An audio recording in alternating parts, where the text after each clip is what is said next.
Gerindra. Tentu dengan basis sebesar itu Mas Bom pindah partai pun Mas Bom akan tetap dipilih. Tapi kenapa kok sampai kapanpun akan di Gerindra ya? Iya.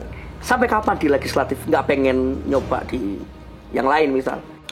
Nah kira-kira ada nggak ya di antara 11 dari mereka ini yang suatu saat akan nyalon bupati?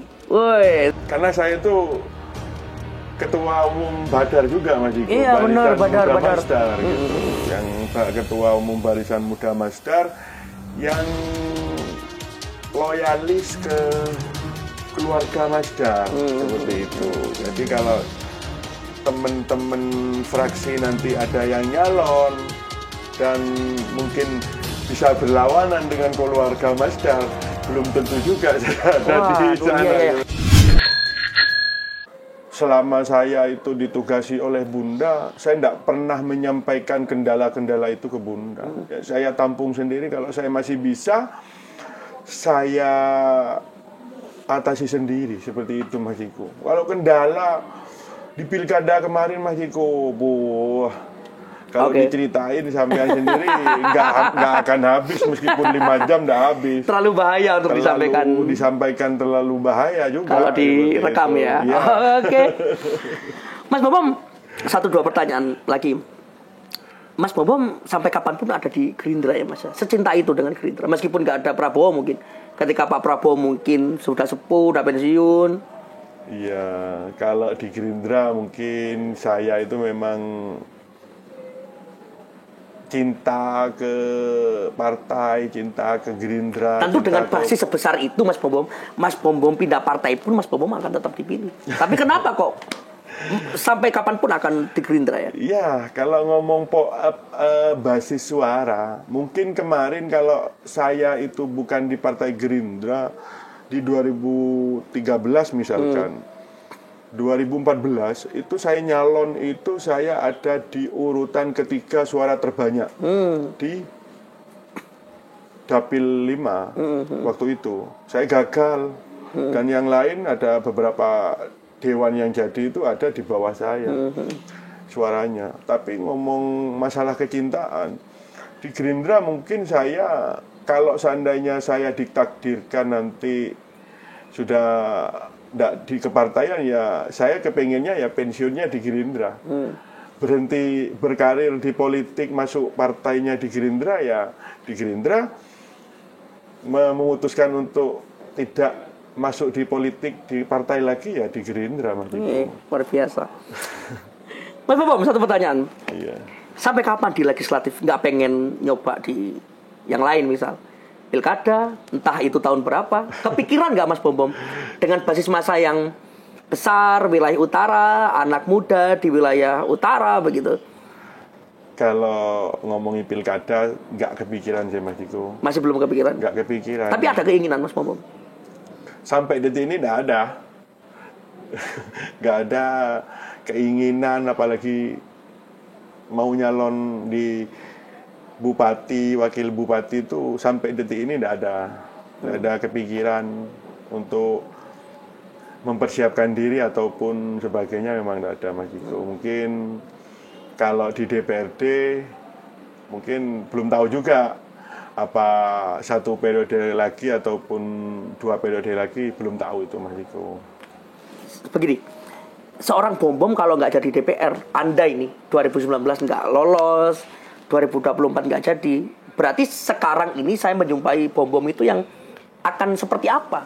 Apa profesi Bom kalau nggak jadi DPR, Mas? Ya, kalau profesi saya itu mungkin ya meneruskan Mas Ciko, usaha orang tua, dagang. Karena orang tua itu dagang seperti itu, dan tidak ada yang meneruskan. Ya mungkin nanti bisa kembali lagi dagang dan juga bertani itu Mas Ciko. Menjadi seorang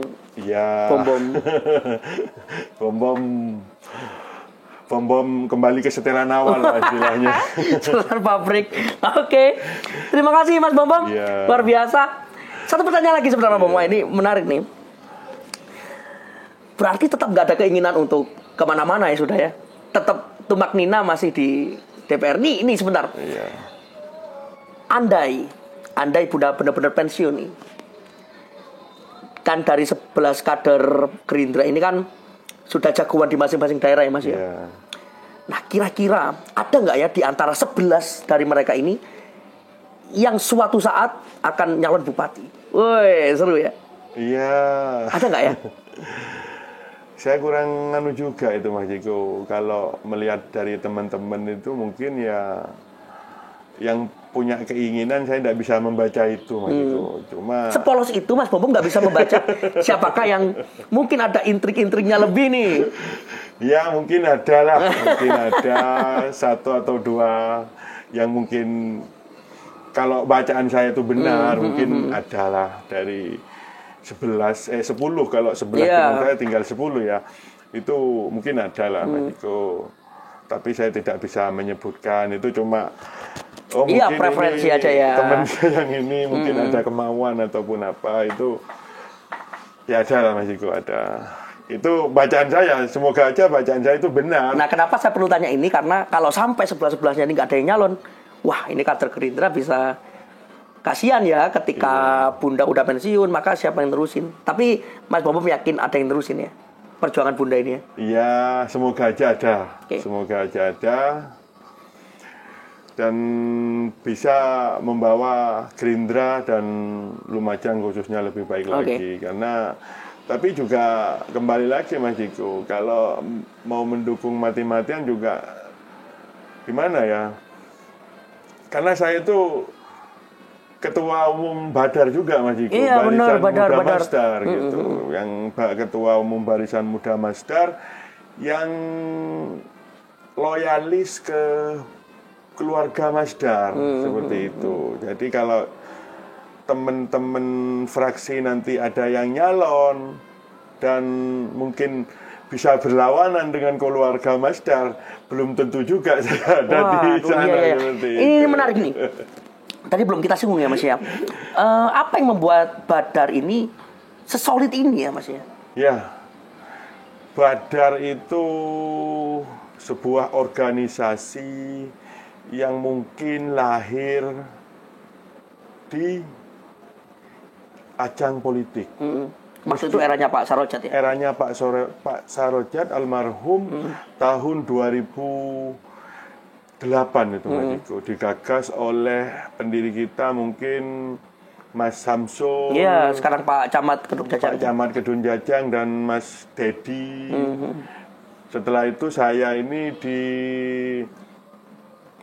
periode ketiga mungkin Mas Diko, dan itu sangat-sangat beban tersendiri bagi saya itu Mas Diko, karena dari awal mula itu Badar itu berdiri, Badar itu selalu, meskipun semua itu gabungan dari semua relawan ya Mas Diko dan tim sukses, Badar itu selalu menang jika mendukung salah satu calon. Iya, benar. Dan itu sangat-sangat beban bagi saya. Takut nanti, wah, ketua Badarnya Bombom saiki Bunda Indah kalah. Iya, itu jadi wah, itu ini sangat-sangat beban juga ya bagi saya. Berarti Badar itu tersebar di 21 kecamatan kan Mas? Tersebar di 21 kecamatan Mas Diko. Hampir semua desa itu sudah kita mempunyai pengurus masing-masing Mas Diko. Mungkin ada beberapa yang belum. Memang belum ada beberapa Mas Diko. Jadi Badar itu sebuah organisasi loyalis pendukung keluarga Masdar Mas Diko. Dan unik sekali itu Mas Diko. Badar itu, misalkan saya itu sempat kaget begitu saya itu masuk di Badar itu Mas Diko. Ya mohon maaf juga ya Mas Diko. Begitu Badar itu dikumpulkan Mas Diko, teman-teman itu hadir semua. Iya. Seperti satu komando aja ya Mas ya? Iya. Itu pertama itu teman-teman saya kumpulkan, hadir semua kurang lebih 200 itu Mas Diko. Itu pengurus saja Mas Diko, tidak sampai ke tingkat desa. Dan itu teman-teman itu tidak ada yang ngarep apa ya? Imbal balik uang bensin lah ataupun apa, itu tidak ada Mas Diko. Itu yang saya kagumi dari teman-teman Badar. Bahkan teman-teman Badar itu beberapa rela iuran untuk membeli bendera, membeli banner, kaos ataupun sebagainya, perlengkapan untuk Badar itu sendiri, Mas Ciko. Itu yang membuat saya Badar itu memang betul-betul loyal ke Bunda itu. Dan di era saya mungkin lebih keras lagi, Mas Ciko. Karena bagi teman-teman yang mengharapkan ataupun timbal balik mendukung Bunda dan setelah itu minta kerja ke Bunda ataupun saya masuk Badar, nanti kalau Bunda sukses saya kepengen minta kerja ataupun sebagainya. Kalau ada yang unek-unek seperti itu, keluar dari Badar. Saya sampaikan itu setiap kali rapat. Jadi kalau sampean teman-teman semua itu mengharapkan imbalan ataupun apa dari masuk ke Badar, mendukung Bunda Indah, setelah itu sampean mau minta masuk di sini, titipan ataupun apa, saya itu tidak mau, Mas Ciko. Saya itu tidak mau, kan nampak mana yang masuk Badar, yang benar-benar loyal, dan tidak kan kelihatan. Seperti itu. Jadi kalau ngomongi Badar itu sudah saya acungi jempol sudah, Mas Ciko. Jadi teman-teman itu hadir di acara apapun, yang ada uangnya, yang tidak ada, itu pasti mereka itu loyal. Bahkan di kampanye Bunda itu kemarin, mereka iuran untuk membeli bendera, membeli kaos. Itu hebat sekali itu, Mas Ciko. Iya. Dan itu luar biasa ya memang ya. Oke, keluarga Mas Dar ya. Tapi kan kita tahu kalau tidak selamanya mungkin akan ada terus keluarga Mas Dar yang akan melanjutkan perjuangannya Bunda ya, begitu ya. Kita lihat kalau dilihat dari anaknya Bunda kan sudah menjadi dokter yang sangat luar biasa di Surabaya. Lalu atau bisa begini nggak, Mas ya? Ke depan itu bukan lagi darah dagingnya Mas Dar ya, tetapi orang-orang yang punya ideologi seperti Bunda yang nantinya akan mewarisi seluruh Badar ini. Menurut Mas gimana? Ya kembali lagi, Mas Ciko, itu tergantung Bunda nantinya. Badar itu satu komando itu juga. Jadi misalkan Bunda A, ya harus A. Bunda B harus B. Misalkan di Pilpres juga, kalau Bunda sudah mendukung, misalnya kemarin Pak Prabowo, ada teman anggota Badar yang tidak sejalan dengan kita, keluar dari Badar. Gitu. Seandainya nanti apa yang disampaikan Mas Ciko tadi, di keluarga Mas Dar itu tidak ada penerus ataupun tidak ada keluarga Mas Dar lagi yang akan turun di politik ataupun pilkada, itu semua tergantung Bunda nantinya. Misalkan Bunda menyuruh ke sana, ya kita ikut. Kita semua itu yang dipilih Bunda, saya rasa itu sudah yang terbaik. Iya, benar. Jadi kita tidak ada tawar-menawar lagi sudah. Kalau Bunda A, sudah A, gitu aja. Mantap Mas Bombom, terima kasih ya. Terima kasih. Aduh, ternyata ditong banget ini ngobrol sama Mas Bombom. Mas Bombom, saya ingin tahu rekaman ini akan ditampilkan di YouTube dan sebagainya, dan akan saya simpan kalau kita sama-sama punya umur yang panjang ya. Allah berkehendak. Saya ingin buka lagi catatan ini di 20 tahun mendatang. Kita akan lihat Mas Bombom akan jadi seperti apa di 20 tahun lagi. Terima kasih Pak Bombom. Terima kasih. Assalamualaikum warahmatullahi wabarakatuh. Terima kasih Mas Bombom. Oke.